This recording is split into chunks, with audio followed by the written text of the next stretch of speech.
सुप्रभात बच्चों, मैं आपकी हिंदी विषय की अध्यापिका आरती शर्मा। आशा है आप लोग घर पर रहकर स्वस्थ और सुरक्षित होंगे।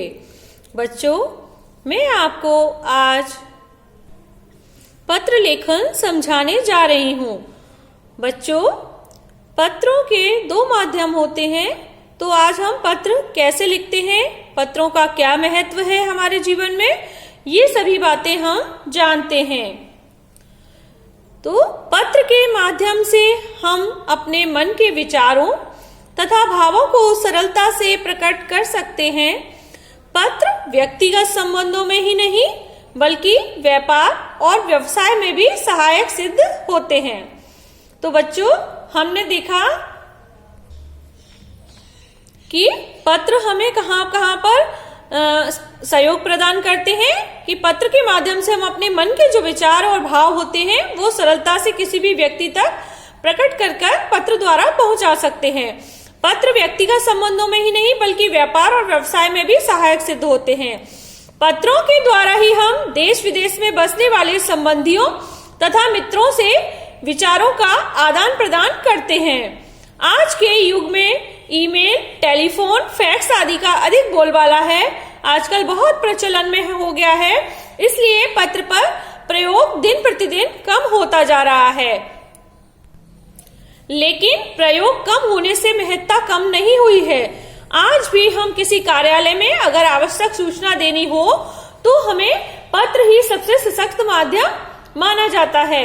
अगर हम किसी भी कार्यालय में जाते हैं, हमें किसी भी समस्या का, किसी भी संबंधित विषय के विभाग में जब हम पहुंचते हैं तो वहां पर जब हमें आवेदन देना होता है तो वो हमें लिखना ही पड़ता है। और पत्र द्वारा ही हम कोई भी अपनी समस्या को किसी भी अधिकारी के सामने, चाहे वो नगर निगम का अधिकारी हो, हमारे मोहल्ले में गंदगी से लेकर हो, या हमें अपने विद्यालय में, स्कूल में, कॉलेज में कहीं पर भी अपनी फीस माफ करानी हो तो उसके लिए हमें पत्र लिखना ही पड़ता है। तो बच्चों, अब हम देखते हैं कि पत्र लिखते समय हमें ध्यान देने होगी कौन कौन सी बातें होती हैं। नंबर 1, पत्र में लिखने वाली का पूरा पता और दिनांक उपयुक्त स्थान पर ही लिखा होना चाहिए। ये हमें अच्छे से जान लेना चाहिए बच्चों, नहीं तो हमारा पूरा पत्र बेकार हो जाता है कि हमें किस जगह पर अपना दिनांक लिखना है, पता लिखना है, यह हमें अच्छे से ज्ञान होना चाहिए।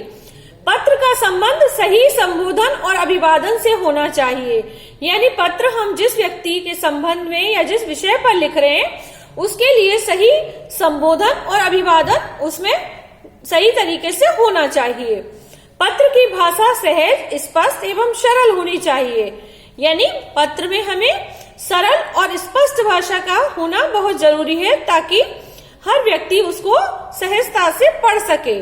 अब बच्चों, हम देखते हैं कि पत्र कितने प्रकार के होते हैं, तो हम ये जान लेते हैं पत्र 2 प्रकार के होते हैं, औपचारिक और अनौपचारिक।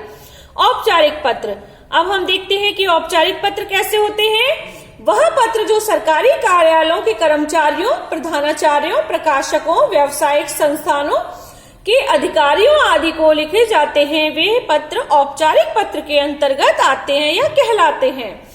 तो हमने जाना जो सरकारी कार्यालयों में हम प्रयोग में लाते हैं कर्मचारियों को, या फिर हम स्कूल या कॉलेज के प्रधानाचार्यों को, प्रकाशकों को, यानी कि जो किताब से संबंधित व्यवसाय करते हैं, या कोई अन्य व्यावसायिक संस्थानों के, या उसके अलावा कोई अन्य संस्थान को, सभी में हम औपचारिक पत्रों का प्रयोग करते हैं। अब बच्चों, हम देख लेते हैं औपचारिक पत्रों का प्रयोग किस प्रकार किया जाना चाहिए। तो बच्चों, हम देखते हैं औपचारिक पत्र के प्रारूप। पत्र लिखने वाले का नाम अथवा पता, दिनांक, पत्र प्राप्तकर्ता का पद, नाम अथवा कार्यालय का नाम, विषय, संबोधन, महोदय, मान्यवर, मुख्य विषय का वर्णन, समापन और धन्यवाद, भवदीय, हस्ताक्षर और नाम, ये सभी इसका प्रारूप होता है। जो कि हम जब पत्र लिखते हैं तो आप लोगों ने देखा होगा, जब आप प्रधानाचार्य को या किसी समस्या को लेकर जिलाधीश महोदय को जब आप आवेदन पत्र लिखते हैं या प्रार्थना पत्र लिखते हैं तो वही कहलाते हैं औपचारिक पत्र। चाहे वो आप स्कूल में फीस माफ के लिए हो या आप छुट्टी के लिए देते हैं, ये सभी औपचारिक पत्र के अंतर्गत आते हैं। बच्चों, अब हम देखते हैं अनौपचारिक पत्र। वह पत्र जो रिश्तेदारों, मित्रों, परिचितों आदि को लिखे जाते हैं, वे पत्र अनौपचारिक पत्र के अंतर्गत आते हैं, या वे पत्र अनौपचारिक पत्र अथवा व्यक्तिगत पत्र कहलाते हैं। तो बच्चों, अनौपचारिक पत्र के प्रारूप भी देख लेते हैं। नाम, पता, दिनांक, संबोधन, प्रिय, मित्र, प्रिय, बंधु, पूज्य, पूजनीय तथा आदरणीय आदि, विषय वस्तु, मुख्य विषय का वर्णन और अंत में अपना नाम।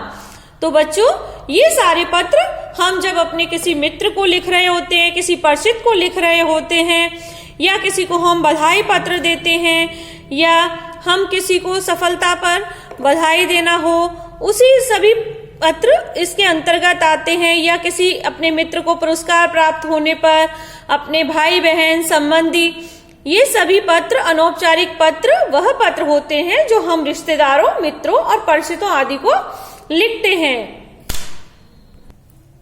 बच्चों, जैसा कि आप यह पत्र में देख रहे हैं, जो कि पत्र है पुरस्कार प्राप्त होने पर अपनी बड़ी बहन को पत्र। तो यहाँ पर देखिए, पते पर F155/5 रमेश नगर, नई दिल्ली 110015, दिनांक डली हुई है, आदरणीय दीदी सादर प्रणाम।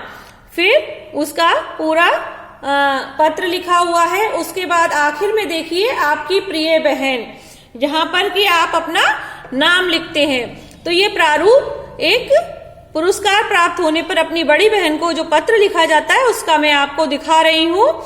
और आप लोगों को भी परीक्षा में आते हैं ऐसे पत्र, और दोनों ही हम पत्रों का प्रयोग अपने परीक्षाओं में और क्लास में टीचर द्वारा बताए जाते हैं। आपको समय समय पर आपके अध्यापक आपको बताते हैं कि ये अनौपचारिक पत्र हैं, ये औपचारिक पत्र हैं, और आपकी परीक्षा उपयोगी होते हैं। इसलिए बच्चों, आज मैंने ये आपको औपचारिक और अनौपचारिक पत्रों में अंतर और कैसे होते हैं यह समझाया। आशा है आप लोगों को समझ में आ गया होगा। बच्चों, आप घर पर रहकर स्वस्थ रहिए, सुरक्षित रहिए। धन्यवाद बच्चों।